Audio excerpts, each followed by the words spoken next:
Good morning students. आज हम कक्षा 9वीं से विषय हिंदी और उप विषय हमारा हिंदी की पाठ्य पुस्तक कृतिका से है। पाठ नंबर 4 माटी वाली। इस विषय के बारे में आज हम इससे करेंगे प्रश्न उत्तर। प्रश्न नंबर 1 है हमारा, शहरवासी सिर्फ माटी वाले को ही नहीं उसके कंठ को भी अच्छी तरह पहचानते हैं। आपकी समझ में वे कौन से कारण रहे होंगे जिनके रहते माटी वाली को सब पहचानते थे। यानी तो माटी वाली थी उसके कंटर यानी जिस बर्तन में वो मिट्टी को लेकर आते थे उसको भी वहां के लोग थे जो वो अच्छी तरह पहचानते थे। आपकी समझ से वो कौन से कारण रहे होंगे जिनके रहते माटी वाली को सब लोग पहचानते थे। उत्तर, भागीरथी और विलांगना नामक दो नदियों के तटों पर बसे टिहरी शहर की मिट्टी पूरी तरह से रेतीली थी। जो भागीरथी और विलांगना नामक नदियों के भी जो तट पर बसा शहर का नाम था टिहरी, और वहाँ की जो मिट्टी थी वो बिल्कुल रेतीली थी, जिससे चूल्हों की लिपाई का काम नहीं हो सकता था, क्योंकि उस समय में जो सभी घरों में चूल्हे का प्रयोग किया जाता था। जो मिट्टी के चूल्हे होते हैं ना गाँव में, उसमें आग जलाकर खाना पकाते हैं, तो उनका प्रयोग करते थे। शहर के हर घर में सुबह दोपहर शाम चूल्हा जलता था और हर बार उसकी लिपाई पुताई के लिए लाल मिट्टी की आवश्यकता होती थी। यानी जो चिकनी मिट्टी थी लाल रंग की वो माटी वाली भी लेकर आती थी, जिससे चूल्हों की लिपाई का काम होता था और लोग उसके बाद अपने चूल्हे में आग जलाकर वो खाना पकाते थे।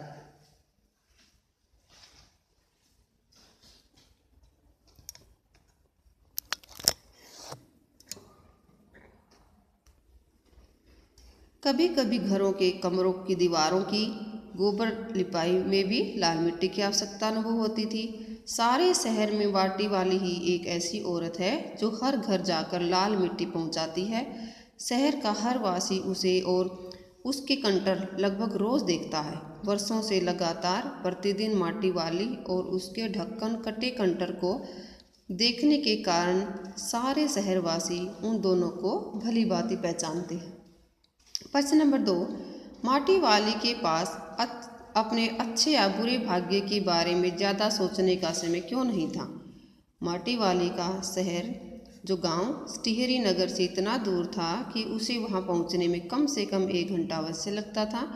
इतना ही समय उसे घर वापस आने में लगता था। वह सारा दिन माटा खाना से खोद खोद कर लाल मिट्टी अपने कनस्तर में भरती और फिर उसे अपने सिर पर रखकर घर घर बेचती। उसे अच्छे या बुरे भाग्य के बारे में सोचने का समय ही नहीं था। वैसे भी उसके पास न कोई जमीन थी और न झोपड़ी। सारे टिहरी नगर में वह अकेली ही थी जो लाल मिट्टी पहुंचाती थी। अति व्यस्तता और अपने विशिष्ट स्वभाव के कारण उसके पास ज़्यादा सोचने का समय ही नहीं था। प्रश्न नंबर 3, भूख मीठे की भोजन मीठा से क्या अभिप्राय है। भूख किसी स्वाद को नहीं पहचानती।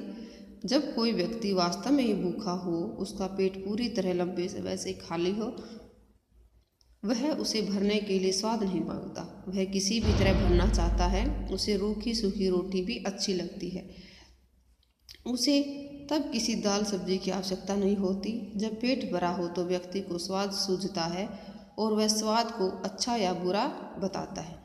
भूख मीठी की भोजन मीठा से यही तात्पर्य है कि जब भूख सता रही हो तो हर प्रकार का रूखा सूखा भी मीठा लगता है।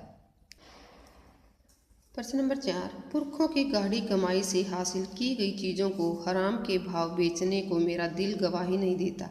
मालकिन के इस कथन के आलोक में विरासत के बारे में अपने विचार व्यक्त कीजिए। मध्यम वर्गीय या निम्न वर्गीय परिवारों में धन कमाने के लिए खूब पसीना बहाना पड़ता है। एक एक पैसा जोड़कर घर के लिए उपयोगी और आवश्यक सामान खरीदा जाता है। उसे ठोक बजाकर खरीदा जाता है कि वह लंबे समय तक टिकाऊ बना रहे। घर की मालकिन ने घर में पीतल और कांसे के बर्तनों को सहेज कर रखा हुआ था, क्योंकि वह पुरखों की मेहनत से कमाई हुई संपत्ति के महत्व को भली भांति समझती थी। पता नहीं उन्होंने कितनी कठिनाइयों से उन बर्तनों को खरीदा होगा। वह अपने पुरखों की मेहनत की कमाई को मिट्टी के भाव नहीं बेचना चाहती थी। विरासत में प्राप्त धन संपत्ति का उपयोग मानव के द्वारा सोच समझकर किया जाना चाहिए। उसके साथ पूर्वजों का स्नेह, यादें और मान भी जुड़ा होता है। वे उनके परिश्रम, पसंद और भविष्य के प्रति लगाव के प्रतीक होते हैं। उसका दुरुपयोग नहीं किया जाना चाहिए। नएपन के मोह में अपनों की स्मृतियों को नहीं भुलाया जाना चाहिए। माटी वाली का रोटियों का इस तरह हिसाब लगाना उसकी किस मजबूरी को प्रकट करता है। माटी वाली का रोटियों का इस तरह हिसाब लगाना उसकी निर्धनता, अभावग्रस्तता और असहायता को प्रकट करता है। उसका पति बहुत कमजोर और बूढ़ा था। अशक्त होने के कारण वह कभी काम नहीं कर सकता था, इसलिए माटी वाली को जी तोड़ शारीरिक मेहनत करनी पड़ती थी। फिर भी वह पेट भर रोटी नहीं कमा पाती थी।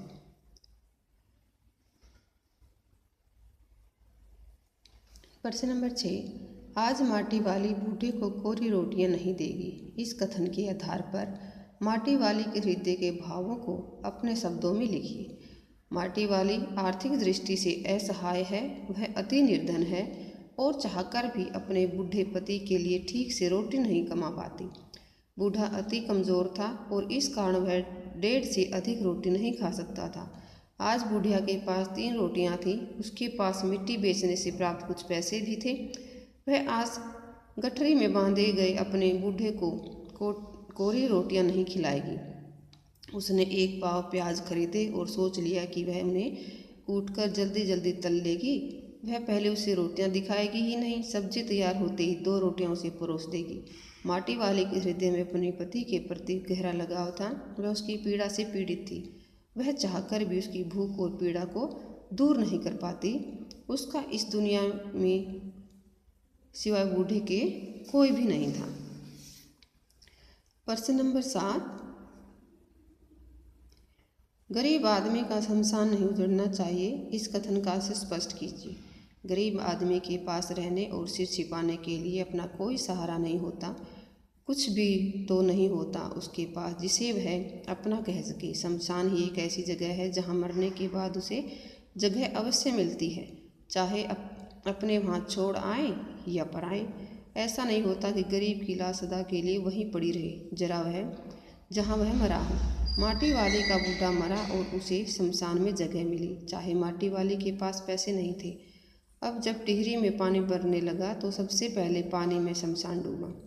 माटी वाले को लगा कि अब तो उसे वहाँ भी स्थान नहीं मिल पाएगा, इसलिए उसने अपने हृदय की व्यथा को प्रकट करते हुए कहा कि गरीब आदमी का शमशान नहीं उजड़ना चाहिए।